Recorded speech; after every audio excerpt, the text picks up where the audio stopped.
Ave María Purísima, sin pecado original concebida. Capítulo 16. A quien mucho se le dio, se le reclamará mucho, y a quien mucho se confió, se le pedirá más. Jesús en el Evangelio de Lucas, capítulo 12, versículo 48. A inicios de 1983, finalmente llegué a aceptar que mis apariciones diarias habían terminado. A través de la oración constante y el ayuno, entendí que para Nuestra Señora yo era igual que cualquier otra persona. A sus ojos no hay privilegiados. Si tengo una cruz que cargar, no puedo seguir dependiendo de mis apariciones diarias para que me consuelen. Tengo que orar como todos los demás. Contaba los días que faltaban para el 18 de marzo de 1983, como una niña impaciente, esperando el día de su cumpleaños. El 18 de marzo era mi cumpleaños, pero no me importaba recibir regalos o hacerme un año mayor. Solo quería volver a verla. El 18 de febrero, exactamente un mes antes de mi cumpleaños, recibí una noticia que era al mismo tiempo inesperada y fantástica. El padre Josso había salido de la prisión. El gobierno había reducido su sentencia de 3 años a 18 meses. Otro sacerdote había ocupado su puesto en la iglesia de Santiago, así que le enviaron a ejercer su ministerio en la parroquia de Bukovica y después en la iglesia de San Elías en Tijalgina, no muy lejos de Medjugorje. Cuando fui a verlo, no habló de la prisión. Si sus experiencias allí le habían traumatizado, lo escondió bien, aunque las cicatrices de su rostro daban a entender una experiencia más violenta de lo que su sonrisa daba a entender. Había rezado por el padre Josso cada día, y las historias que oí sobre su encarcelamiento parecían confirmar que Nuestra Señora le había protegido tal como prometió. Había estado encarcelado con asesinos, ladrones y los peores criminales, de los que uno sabe solo por las noticias. Los guardias le golpearon y lo torturaron.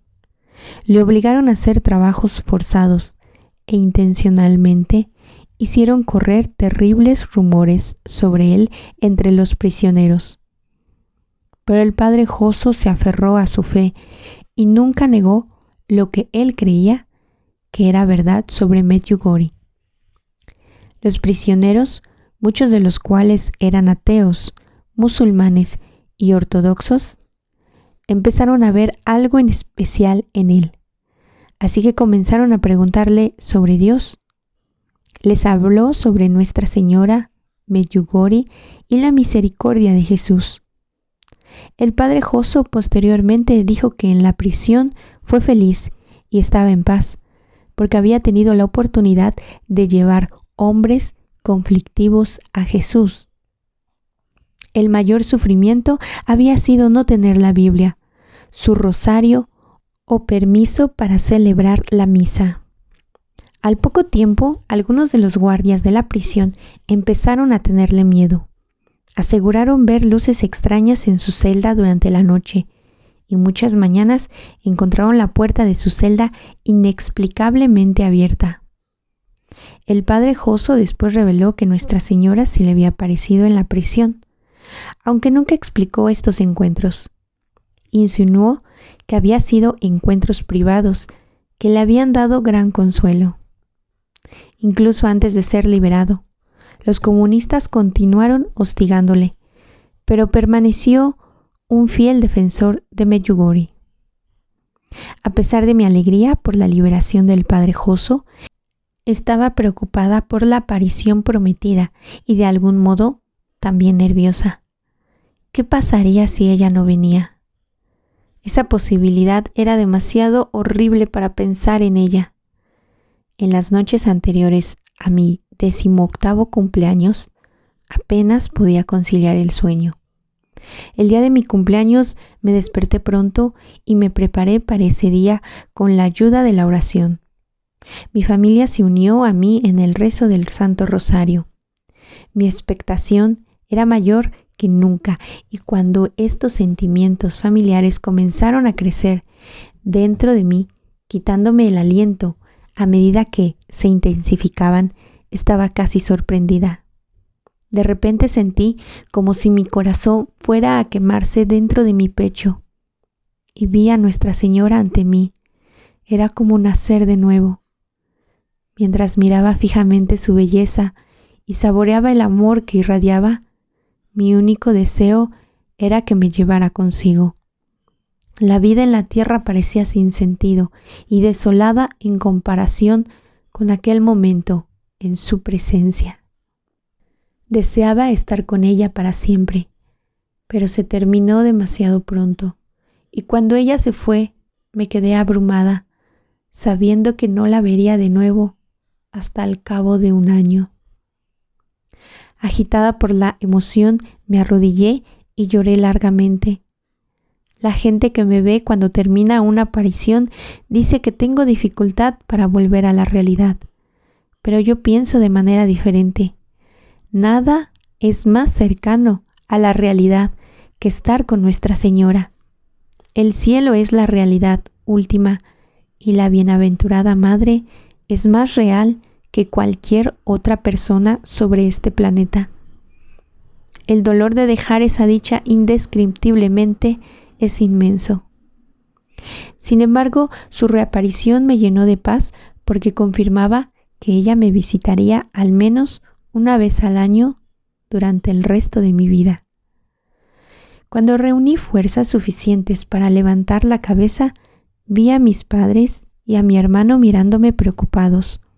Dijeron que nunca me habían visto tan conmocionada en el transcurso de una aparición, pero también parecían casi tan agradecidos como yo de que Nuestra Señora hubiera vuelto, aunque fuera solo un día al año.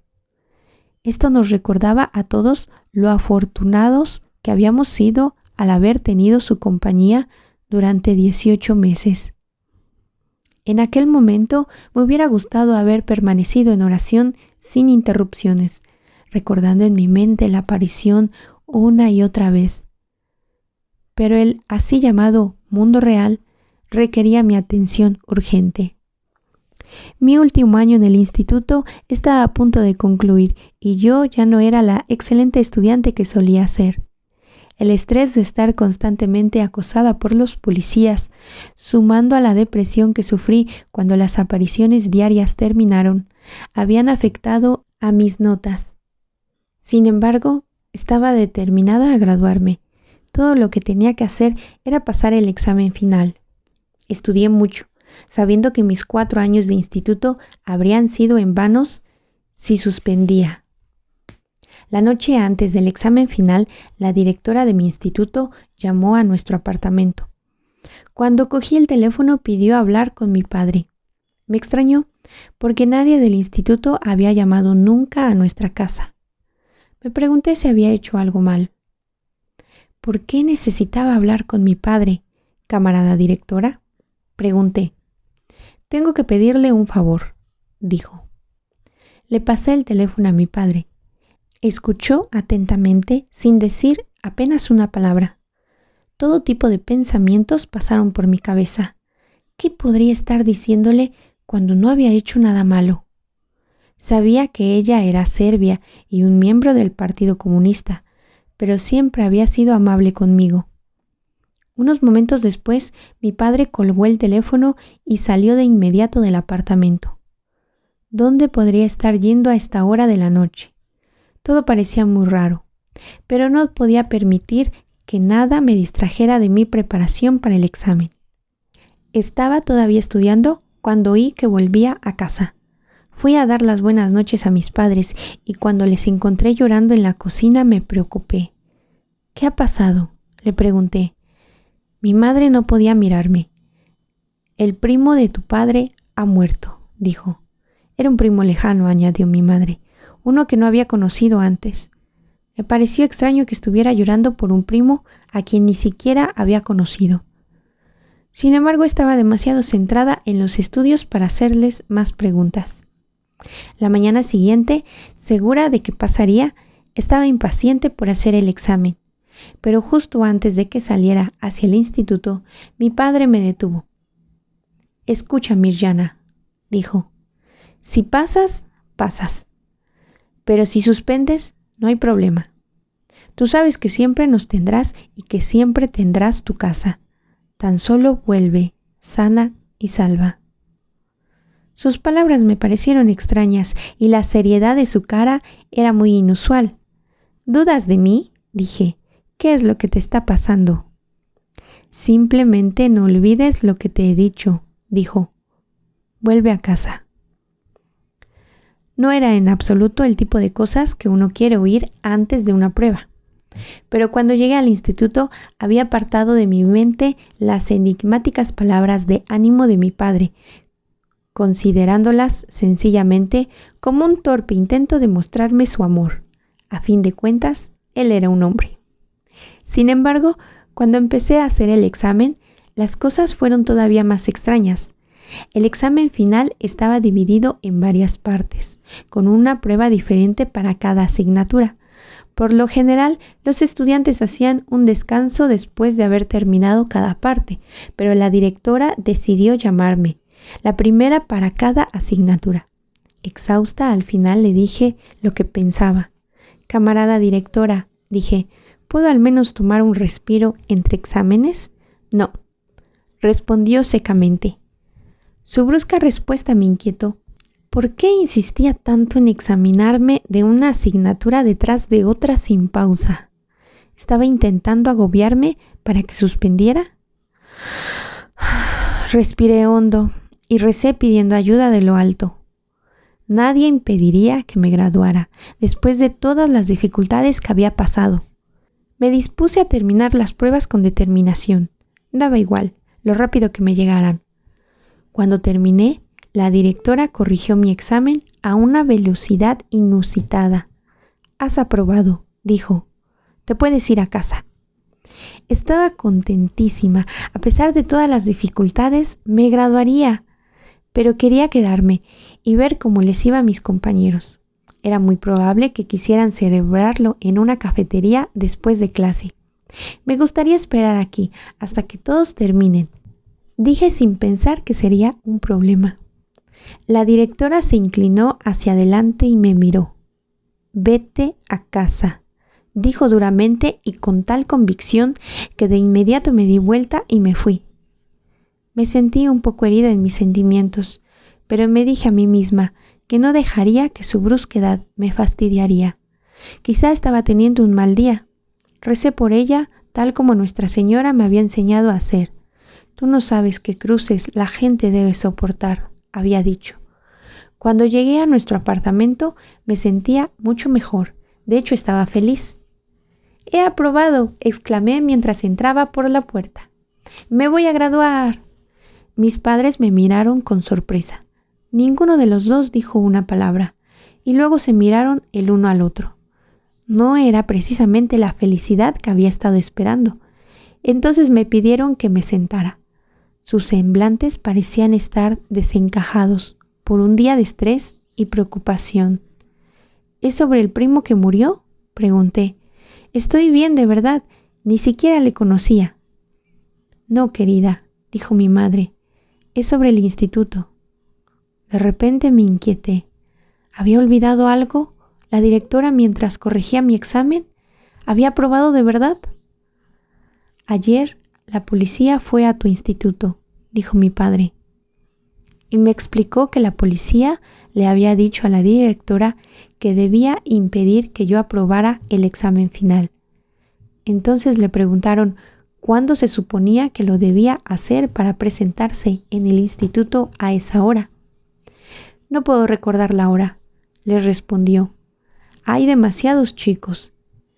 «Infórmenos tan pronto como lo sepa», dijo uno de los policías y se fueron.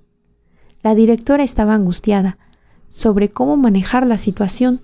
No le parecía justo que yo suspendiera, pues no tenía culpa alguna. pero sabían que desafiar a la policía significaba poner su profesión en riesgo y manchar su reputación en el Partido Comunista. En el vocabulario político de aquel tiempo, habría sido etiquetada como un factor subversivo y habría sido condenada al ostracismo por sus colegas. Finalmente habló con su hija, que también trabajaba como educadora, y le explicó la situación. Mirjana es una buena chica, honesta, que ha hecho todo como debía, dijo la directora. Nunca ha sido problemática. Me dolería frenar su futuro, pero ¿qué elección tengo? Su hija lo pensó un momento y dijo: Madre, debes actuar según tu conciencia. Antes que nada, eres una profesora, y un profesor está llamado a educar a los niños, no a trabajar en contra de ellos. Después de hablar con su hija, decidió que valía la pena correr el riesgo e intentar protegerme. Por eso decidió llamar a mi padre y pedirle que se reuniera con ella. Si Mirjana no pasa, le dijo, no es culpa suya, sino de ellos. Haré todo lo posible para ayudarla. La directora le dijo a la policía que los estudiantes acabarían sus exámenes al final del día. Por eso me presionó para que terminara el mío y me fuera a casa antes que los demás. Así pudo corregirlo y registrarlo como aprobado antes inclusive que la policía apareciera. En ese momento ya sería demasiado tarde para que ellos se entrometieran. Esta fue una de las muchas ocasiones en las que me di cuenta de la intervención de nuestra Madre, Nuestra Señora. A fin de cuentas, ¿por qué una serbia y una comunista nada menos arriesgaría todo para ir en contra de la policía solamente por mí? La única explicación con sentido es la intervención divina. Cuando por fin tuve el diploma de secundaria en mis manos, todo lo que podía pensar era en las palabras que el ángel le dijo a María en la Anunciación. Nada es imposible para Dios. Después de todos estos años, todavía no sé si el primo de mi padre realmente murió o si todavía vive. Hay cosas que es mejor dejarlas como misteriosas. Ave María Purísima, sin pecado original concebida.